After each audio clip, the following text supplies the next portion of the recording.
When Japanese Prime Minister Shinzo Abe first set foot in Davao City on January 12, 2017, he brought a rich history of Philippine-Japanese ties to full circle.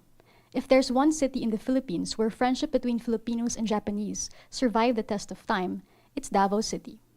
Here, it's common to meet Davaoenos with Japanese ancestry. Monuments and buildings built by the Japanese still stand to this day. At one point in history, Davao had the highest concentration of Japanese in the entire country. When did their story start? It began early 1900. The first Japanese who came here were recruited by a Spanish trader named Antonio Matute. Then they were given to Americans and Filipino-Japanese, Filipino plantation owners. Tapos, noong 1904, Mr. Ota Kyusaburo came with then temporary governor Carpenter to scout for business opportunities. Tapos nakita nila yung possibility na mas magandang magtanim ng abaka dito sa Davao kaysa doon sa dating mga plantation sa Samar, Leyte at Bicol na Typhoon Path. So, umuwi si Ota sa Manila, binenta lahat yung mga business properties niya, bahay, tapos inikot niya yung buong Manila, ginather niya yung mga Hapon na jobless, mostly from Okinawa, then dinala niya dito sa Davao para magtrabaho sa kanyang plantation. Other waves of Davao City's earliest Japanese settlers came from Kagoshima, like the grandfather of Ines Malyari, president of an organization of Japanese descendants. Her grandfather opened a bake shop in Davao City. They work as laborers or started business here. And then, by word of mouth, people from Japan heard about Davao. So some of them would started to come here before the war. And before the war started, it was already recorded that there were around 20,000 Japanese who resided here in Davao, had intermarriages with the natives, or brought their family here and started their life here in Davao City. Most of the Japanese were concentrated in only 3 parts of Davao City, the Mintal, Calinan, and Toril districts. Before the war, the Japanese living in Barangay Mintal far outnumbered its Filipino residents.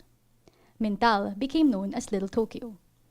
The Japanese settlers became major players in the growth of the local economy, which led to Davao becoming a city in 1936. They built roads, airports, bridges. They also established schools, hospitals. So they really made Davao City very progressive. But that period of prosperity came to an abrupt end when World War II broke out. Japanese soldiers flooded Davao City and committed atrocities against Filipinos.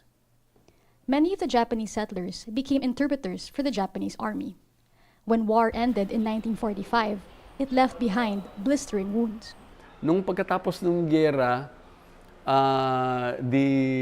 wala na yung mga Hapon.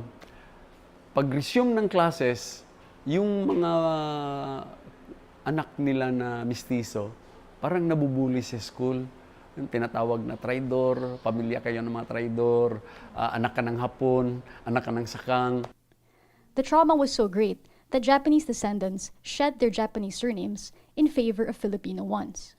Some left their communities altogether. Most of the Japanese descendants had to leave their places because of fear to be killed, being children of Japanese. So most of them went to the mountains to hide themselves or their identity. They threw all their belongings, even their properties were stolen from them. So they started from scratch. Many Japanese settlers opted to return to their homeland, bring with them their children.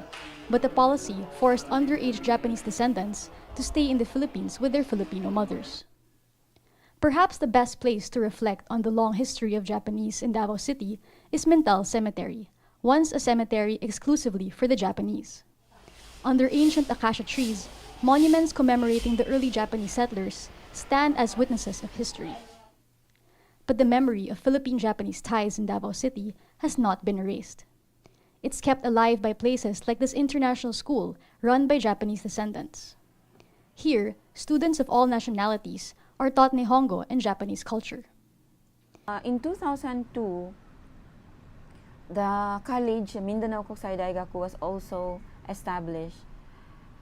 It's because of the generosity of some of the Davao-born Japanese who came back here. They were born here in Davao, and then during the peace period after the war, when they were already allowed to come back, they would come here to offer prayers for the dead loved ones, and then they helped our Association of Japanese Descendants. In the 1990s, second and third generation descendants like Malyari were officially recognized as Japanese descendants by the Japanese government, though hundreds remain unrecognized due to lack of records. Prime Minister Abe's visit reminds Davaoenos of their shared history with the Japanese, giving depth to the gestures of friendship between him and President Rodrigo Duterte, Davao City's longest-serving mayor. As for the future of Japanese-Philippine ties, it's an enduring friendship that may have a profound political impact on the region. P. Renada, Rappler, Davao City.